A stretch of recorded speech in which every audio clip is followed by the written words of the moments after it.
of dry ice, the band's vocalist, Nico, Krista Pefkin, stood under a spotlight, impassively intoning one of Lou Reed's deadpan anthems to sex and drugs. I stood stock still, mesmerized, at 5 feet 9 inches tall, with long, straight blonde hair and a heavy German accent. Nico's husky, expressionless monotone was like nothing I'd heard before. As she sang, a tall man dressed from head to foot in black leather began to roam back and forth across the stage, aimlessly cracking a bullwhip. This must have been Warhol's studio assistant, Gerard Malanga, performing what I later learned was his whip dance as part of Warhol's experimental fusion of art and music, soon to be dubbed the exploding plastic inevitable. This, my first fascinated exposure to what I conceived to be the white heat of the avant-garde, ended early when the university's administration pulled the plug. From then on, however, Warhol was on my radar. Jasper Johns, Robert Rauschenberg, Frank Stella, Cy Twombly, Klaas Oldenburg, Roy Lichtenstein, Bryce Marden, Richard Serra, Donald Judd. All these great artists were receiving serious critical recognition in America at that time.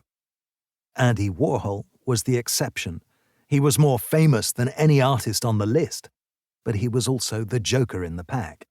Compared to the heavyweights, his art felt as insubstantial as the helium-filled silver pillows that floated around his 1966 exhibition at Leo Castelli's gallery, or bounced lightly off dancers in Merce Cunningham's stage sets.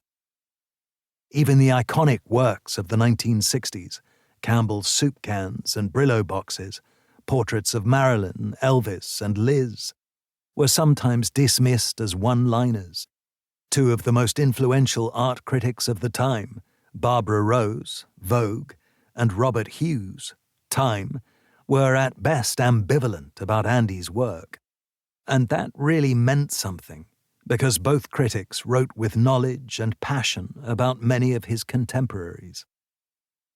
With his silver wig, dark glasses, and pasty face, Warhol looked and spoke like an automaton. In public statements, he played dumb, insisting that this work was as shallow and one-dimensional as he affected to be in his own life. We now know that this was a pose, but the public took him at face value. By the time I became aware of his work, Warhol had become a brand, someone we felt we knew, without having the slightest notion of what his art was really about, or of how profound it could be. Warhol's first studio space, the factory at 231 East 47th Street, achieved near mythical status right from the beginning. Even if you'd never been there or seen photos, it was easy to imagine what it looked like. In 1963, his assistant and in-house photographer, Billy Linich, always known as Billy Name, covered the walls with aluminium foil and then kept going with silver paint until every surface, including the payphone, toilets, and furniture, glistened. That transformed a utilitarian workspace into a stage set for the space age, a glamorous backdrop that swarmed with wealthy uptown social types, slumming it with speed freaks and hustlers, drug fiends and drag queens. The two worlds dovetailed when socialites like Baby Jane Holzer and Edie Sedgwick starred in his underground films, alongside a ragtag collection of chattering exhibitionists, whom he dubbed superstars. The beautiful non-entities who appeared in them were high on amphetamines, then ubiquitous at every level of American society.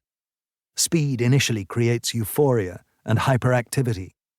Over time, inner ecstasy gives way to depression and paranoia.